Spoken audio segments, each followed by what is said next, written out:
É um grande prazer estar aqui conversando com vocês. Na verdade, eu sou economista de formação, sou pós-graduado em segurança e informação. Comecei minha carreira em consultoria corporativa em 1999, com o bug do milênio, e de lá para cá me especializei no DRI, no BSI, nas áreas de gestão de crise, gestão de risco, continuidade de negócio. Quando eu soube da GDPR, eu percebi que ela demandava 8 itens da norma ISO 27000. E aí comecei a me aprofundar no estudo.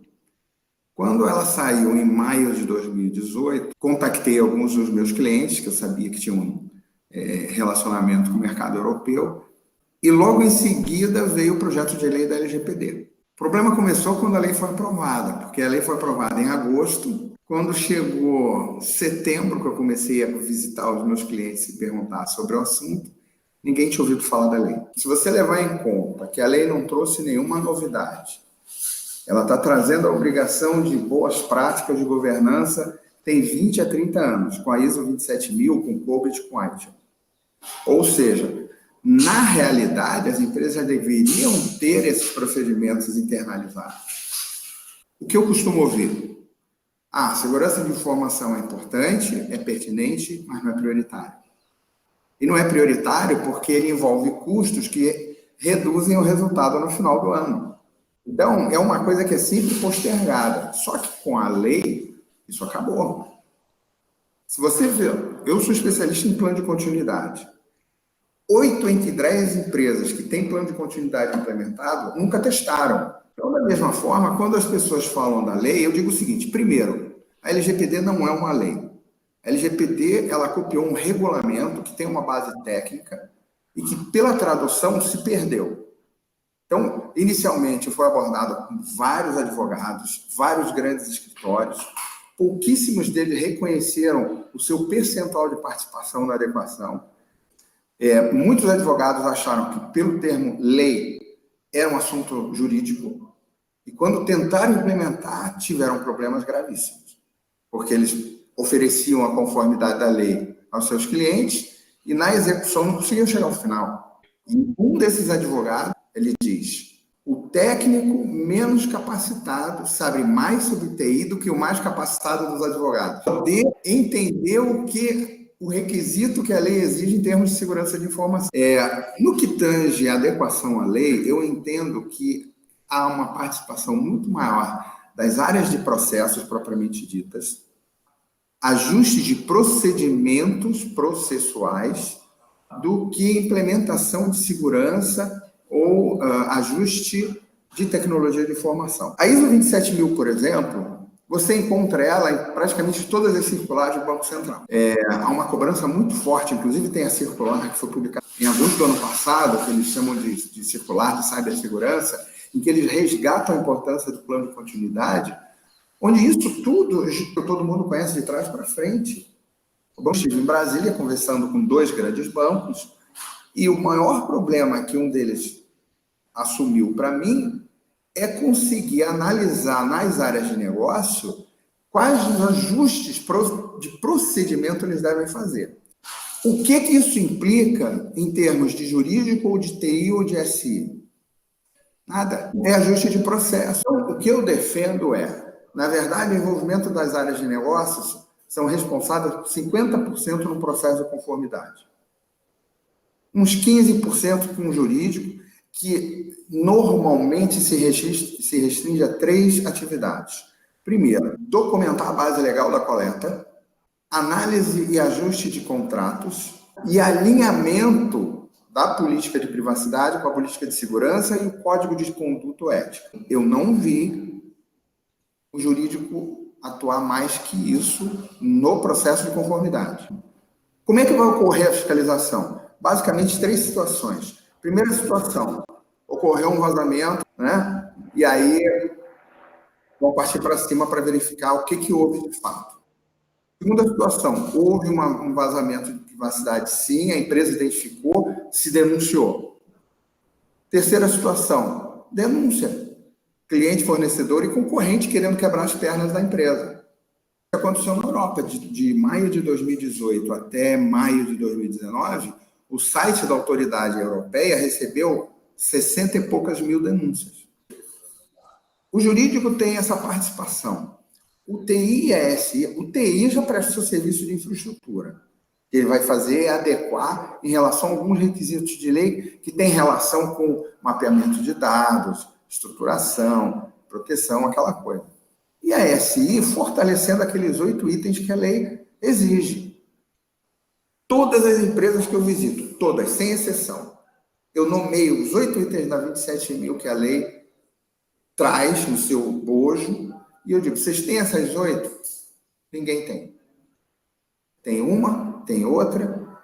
E eu vou te dizer, se a gente partir pelo princípio da mais básica, que é a política de segurança, não, todo mundo tem. Falei, tá, se eu for agora conversar com qualquer funcionário da sua empresa, ele sabe o que está lá? Estamos falando de RH, estamos falando de marketing, estamos falando de compras, estamos falando de comercial, estamos falando de tudo que coleta e efetivamente processa informação privada da empresa.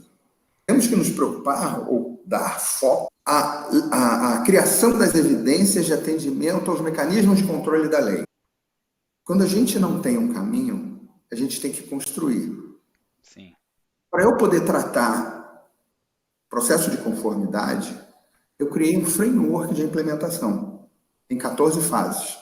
Essa fase começa lá no começo mesmo, indicando quem é o responsável por privacidade na empresa, pode nem ser o DPO.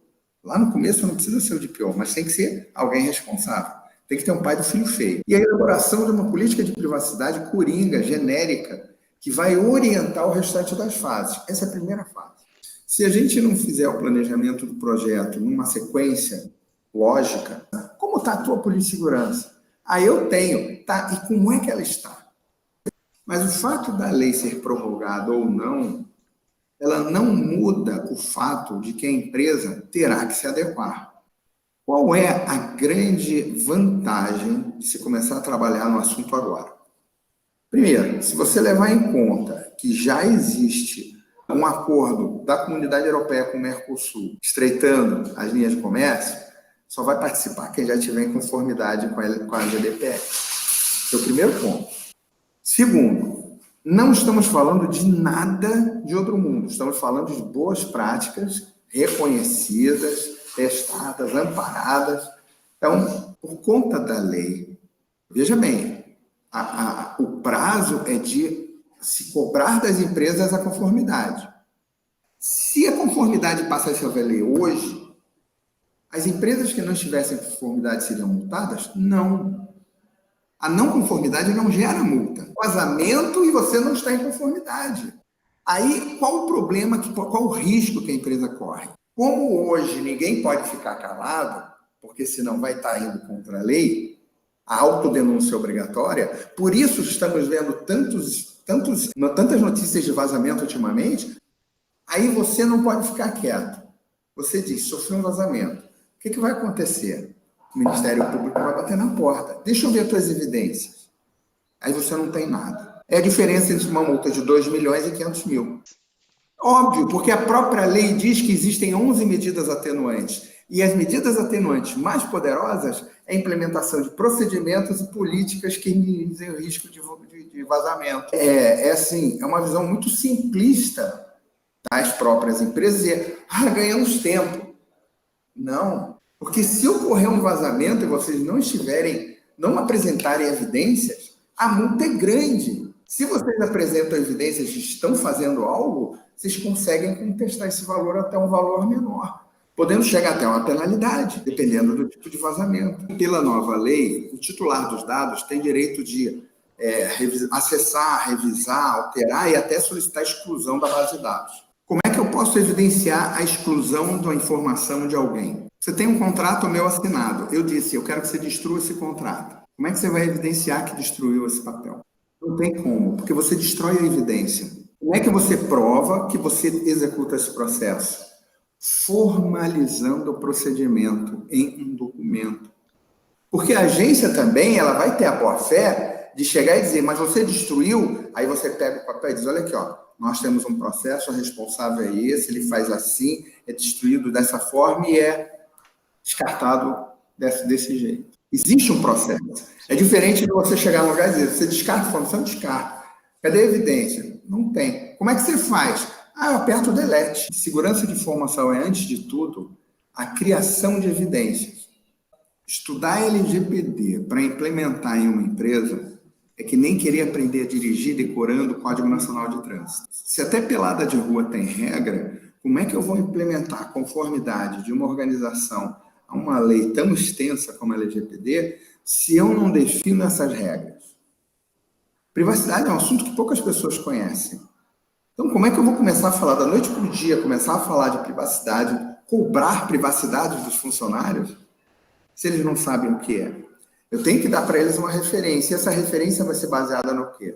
Na política de privacidade e no Código de Ética e Conduta. General Data Protection Data. E traduziram como Lei Geral de Proteção de Dados. Eles colocam a palavra lei e dados na mesma oração. Ou seja, eles polarizaram o assunto entre o jurídico e a TI. Quando você fala de regulamento, a coisa muda completamente de figura.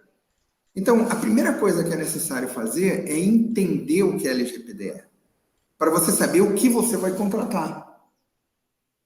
Senão você vai ouvir o termo e vai achar ou é advogado ou é técnico.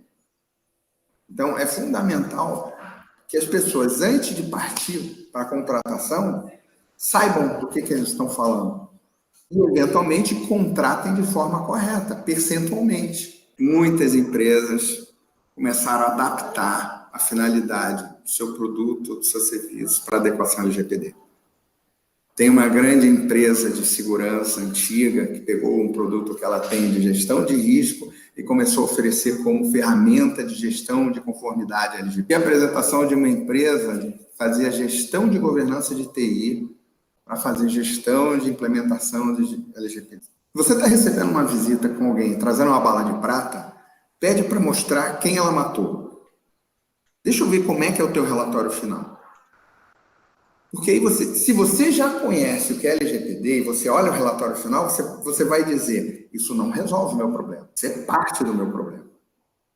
E aí pode avaliar se essa solução é cara ou barata porque ela está te dando.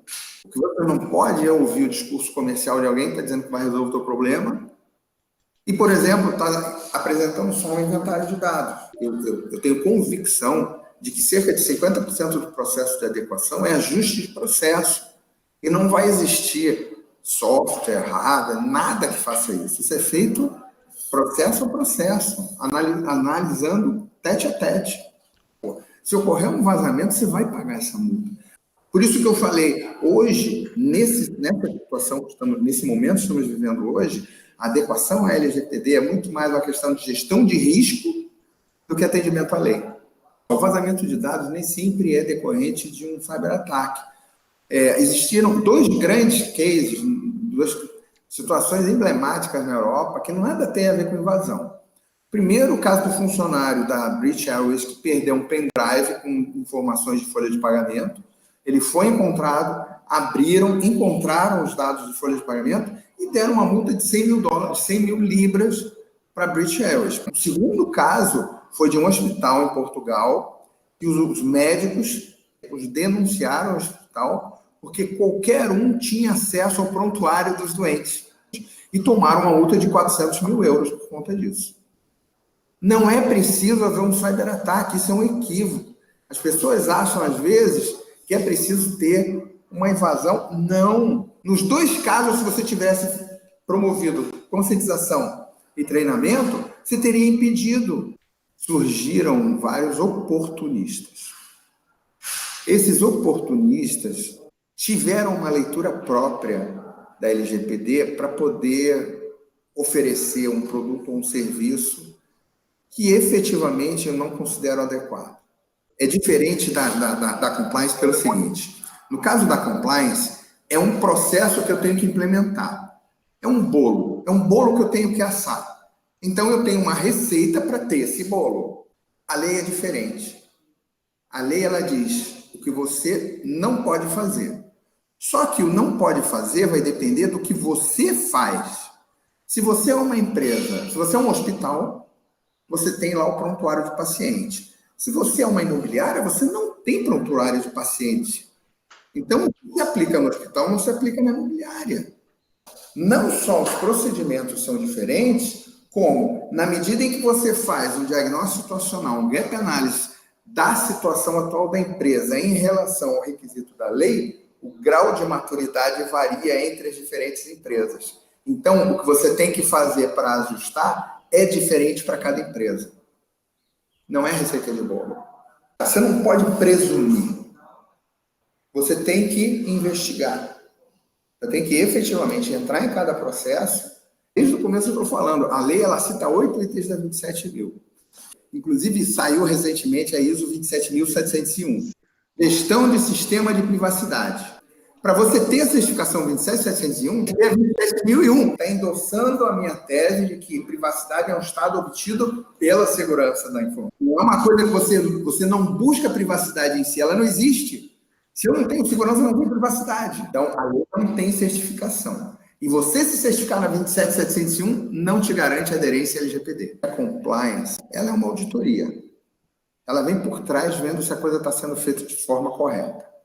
Como é que eu vou colocar ela para executar a implementação se depois ela vai ter que verificar se está correta? Há conflito de interesse. É como você contratar uma empresa de consultoria e de auditoria. Tem que ser diferente, não pode ser a mesma. Então, eu sempre costumo dizer que isso é um equívoco, porque, novamente, em se tratando de um conhecimento, de um entendimento de que se trata de uma lei, a pessoa acha que a compliance é a melhor parte para tomar conta. E não é verdade. Há conflito de interesse, sim. Não é recomendável a área de compliance assumir esse processo de adequação. E dentro dessa questão, o surgimento, né, espontâneo de vários cursos de formação de DPO, de várias entidades, quer dizer, se promiscuiu de uma forma absurda. E as pessoas não estão percebendo que isso vai acabar sendo um tiro no pé na medida em que não há competência histórica para se oferecer esse tipo de treinamento de certificação. Vamos lá. O DPO não é uma profissão e é nisso que o brasileiro está pecando. Eles acham que isso vai ser uma profissão e não é, é uma função. Tanto é que a lei diz, qualquer funcionário pode ser DPO. O primeiro equívoco, então, é das pessoas acharem que encarregar de dados é uma profissão. Não é. É uma função. O segundo equívoco é achar que estudar a lei e fazer uma prova mostrando conhecimento o gabarita como DPO. A gente está falando aqui que a competência na conformidade não tem relação nem com a lei, nem com a TI. E ninguém fala das áreas de negócio. Como é que eu vou acreditar na certificação de alguém que não fala desse aspecto de negócio? Então, nós vemos certas associações oferecendo cursos para DPOs, pessoas assumindo o título de DPO sem nunca ter exercido cargo ou função. Nós vemos advogados assumindo DPO, doutor fulano de tal, DPO. Ele nunca estudou segurança de informação. Então, eu acho que as pessoas deveriam conhecer um pouco mais o assunto para poder fazer um juízo. Então, imagina só, nós sabemos que hoje existem quase 200 sugestões de alteração da lei. Aí você vai, paga não sei quantos R$1.000 para fazer uma prova de certificação da lei. Aí eles aprovam 50 itens de mudança. Você não é mais certificado pela lei. A jurisprudência brasileira não reconhece sentenças ou leis internacionais, a não ser que sejam resultado de sentença proferida em juízo no Brasil ou de acordo internacional. Me citar o que acontece em Portugal, Europa e França em termos de lei é a mesma coisa que me dizer nada. Parem de citar leis europeias para dar orientação brasileira. Já existem conflitos aqui que não existem na Europa. Então, me dizer que na Europa faz isso, na Europa faz aquilo, eu vou dizer, olha, chegar na frente do juiz, ele vai decidir como ele quiser. Busquem conhecimento, porque eu tenho 20 anos de experiência, 20 anos de estrada na área de segurança, na área de risco, na área crise. Depois entrei na área de privacidade, que é uma consequência, é uma derivação. Tanto é que a certificação de privacidade é da família de segurança.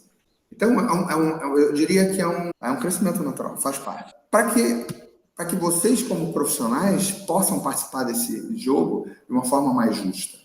Não é um pedaço de papel que vai te tornar competente. A gente tem um monte de gente que tem diploma incompetente. Então, não se pode presumir que isso vai aumentar a empregabilidade. Até logo.